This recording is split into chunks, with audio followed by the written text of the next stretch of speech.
Dear students, मैं doctor Deepti Srivastava, associate professor in zoology, government Dungar college Bikaner, आज आप लोगों को रैबिट की पेक्टोरल और पेल्विक गर्डल्स के बारे में बताऊंगी।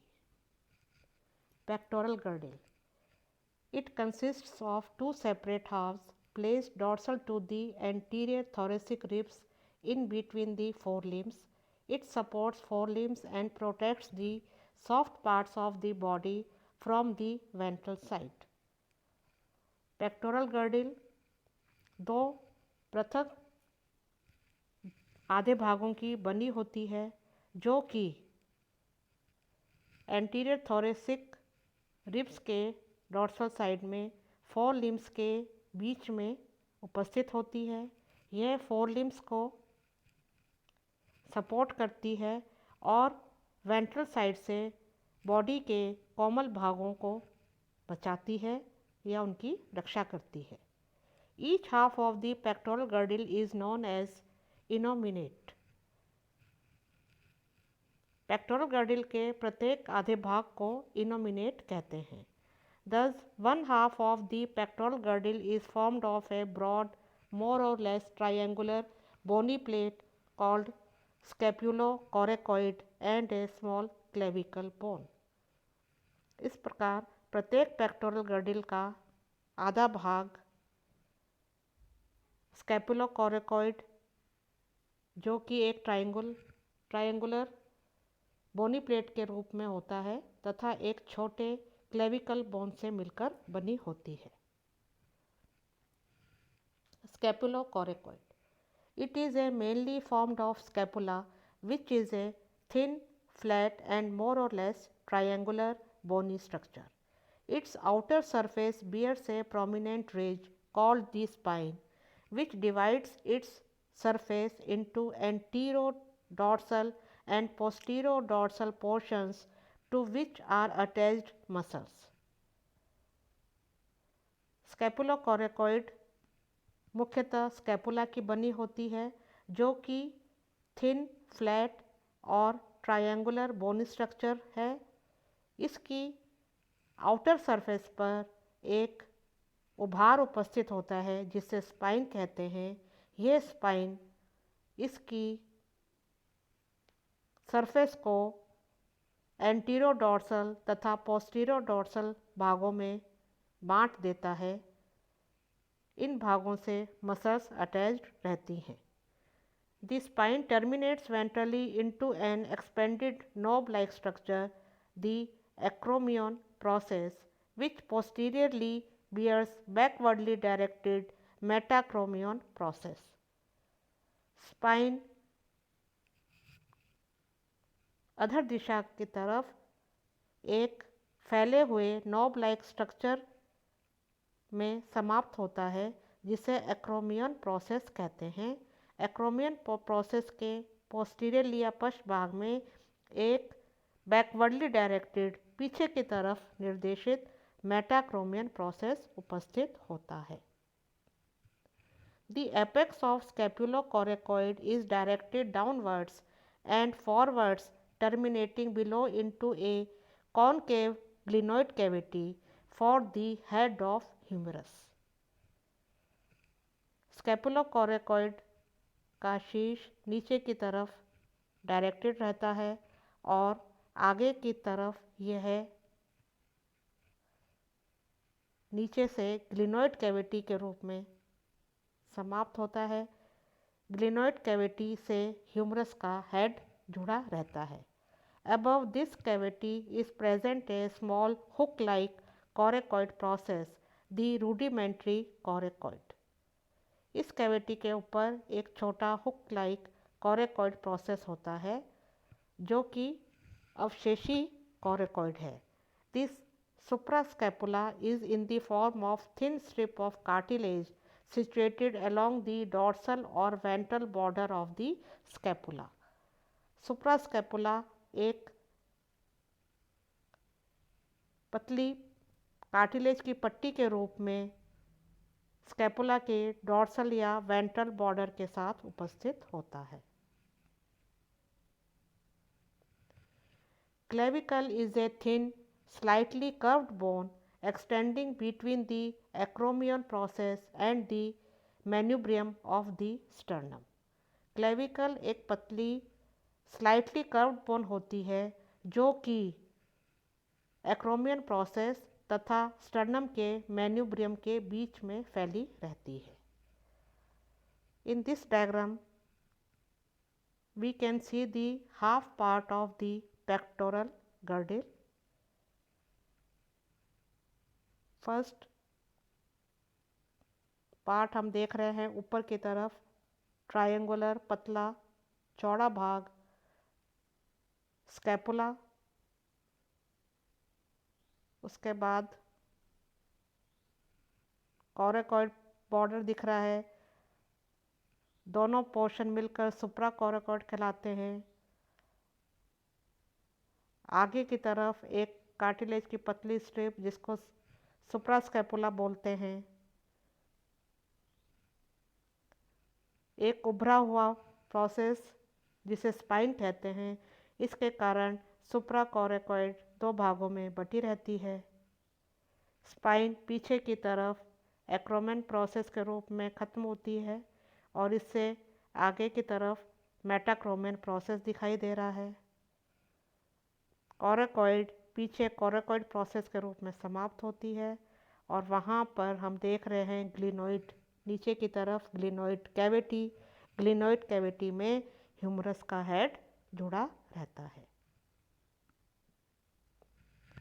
Next girdle is pelvic girdle. The pelvic girdle is also formed of two equal halves or os innominate. Both the halves are jointed together mid-ventrally by pubic symphysis to form a stout and strong girdle situated in the pelvic region between the two hind limbs. Pelvic girdle भी दो समान भागों की बनी होती है. इन भागों को os innominatum कहते हैं. दोनों आधे भाग मिड वेंट्रली प्यूबिक सिम्फाइसिस द्वारा की सहायता से जुड़े रहते हैं और इस प्रकार एक स्ट्रॉन्ग गर्डिल बनती है जो कि दोनों हाइंड लिम्स के बीच में शरीर के पेल्विक रीजन में उपस्थित होती है. ईच हाफ और os innominatum is formed of three bones, the ilium, ischium and pubis. प्रत्येक os innominatum तीन हड्डियों से मिलकर बनता है, इलियम, इशियम तथा प्यूबिस. ये तीनों बोन्स एक साथ जुड़कर एक सिंगल हिप बोन बनाती हैं.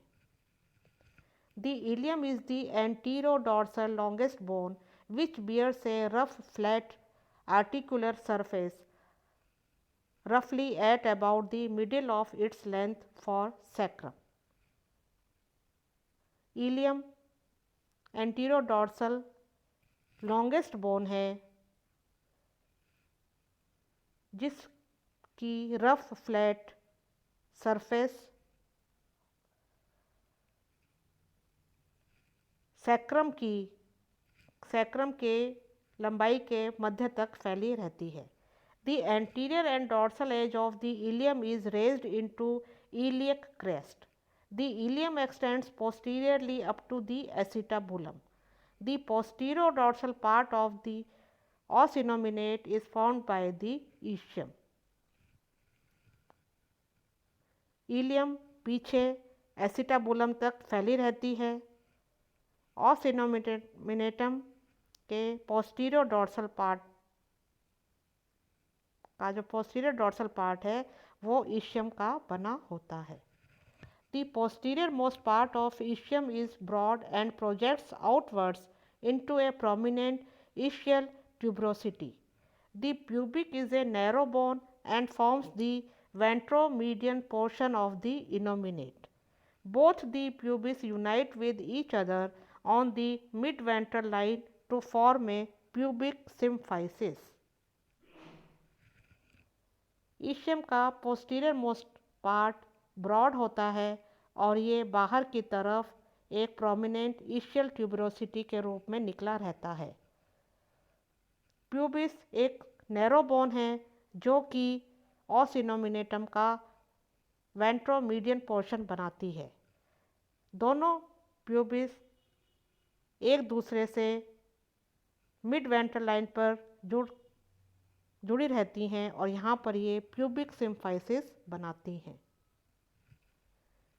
The pubis does not take part directly in the formation of acetabulum because a cotyloid bone is present in between the acetabulum and pubis. A big obturator foramen is present between the ischium and pubis, which is always covered by the obturator membrane and muscles in the lifetime. Pubis acetabulum की formation में प्रत्यक्ष रूप से भाग नहीं लेती क्योंकि acetabulum और प्यूबिस के बीच में एक कॉटिलॉइड बोन उपस्थित होती है। ईशियम और प्यूबिक के बीच में एक बड़ा ऑब्टूरेटर फोरामेन प्रेजेंट होता है जो कि हमेशा एक ऑब्टूरेटर मेम्ब्रेन तथा मसल से ढका रहता है। Acetabulum is only found by the ilium and ischium on both sides on the girdle and into it articulates the head of humerus. girdle के दोनों तरफ इलियम और ईशियम से मिलकर एक एसिटाबुलम बनता है। एसिटाबुलम या जो कैविटी है उस कैविटी में ह्यूमरस का हेड जुड़ता है। ये देखिए, ये यहाँ पर दो डायग्राम दिखाई दे रहे हैं, A and B. A diagram में हम कंप्लीट गर्डिल वेंट्रल साइड से देख रहे हैं और दूसरा बी भाग में हम इसका लेफ्ट हाफ या लेफ्ट आधा भाग देख रहे हैं।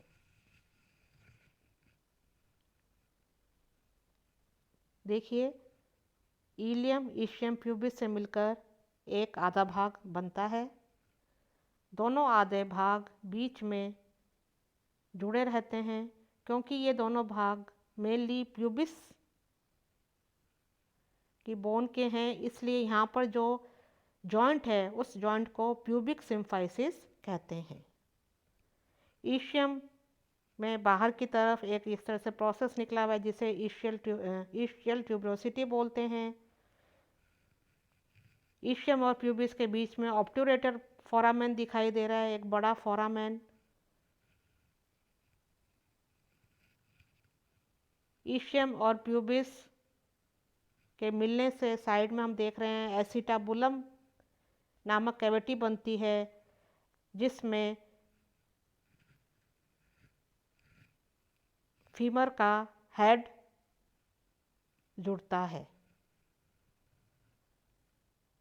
तो इस तरह से आज हमने रैबिट की पेक्टोरल तथा पेल्विक गर्डल के बारे में पढ़ा। Thank you.